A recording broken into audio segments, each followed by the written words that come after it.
আজকে আপনারা যে উচ্চ মাধ্যমিকে 3 মাস পরেও ভর্তি হতে পারছেন না, আপনারা যে জয়েন্ট এন্ট্রান্সের রেজাল্ট পাচ্ছেন না বলে ভিন্ন রাজ্যে চলে যাচ্ছেন, মেধারা চলে যাচ্ছে এবং বিভিন্ন যে নিয়োগ পরীক্ষাগুলো সেগুলো আটকে যাচ্ছে, সেটার জন্য সরকারের যে নীতি এবং তৃণমূল কংগ্রেসের যে রাজনীতি সরাসরি দায়ী।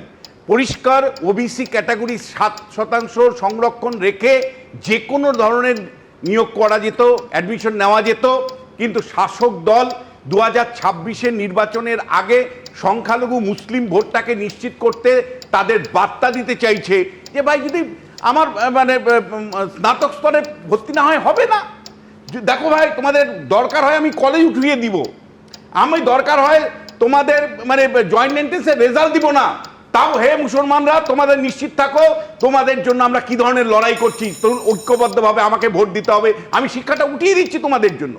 ফলে এইরকম একটা পরিস্থিতি পশ্চিমবাংলায় শাসক তৃণমূল কংগ্রেস এবং তার নেত্রী মমতা বন্দ্যোপাধ্যায় তৈরি করেছেন।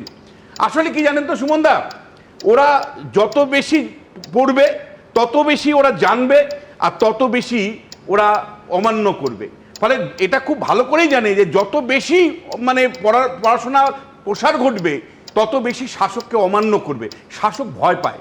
পড়াশোনা যদি আপনি মানে সমাজে যদি পড়াশোনাটা সবাই করে না, যুক্তিবাদী হবে, তারা প্রশ্ন তুলবে, হিন্দোলের মতন ছেলেদের মতন ছেলেরা প্রশ্ন তুলবে। ফলে শাসক সবসময় চায় কি যে ভাই আমি একটা ভাতাজীবী তৈরি করে রাখি, কিছুটা পরিযায়ী শ্রমিকের মতন তৈরি করে রাখি, মানে যাদের মানে গলা পর্যন্ত জল থাকবে, আমার উপর নির্ভরশীল থাকবে এবং আমার উপর নির্ভরশীল থেকে আমার মিটিং মিছিলে হাঁটবে।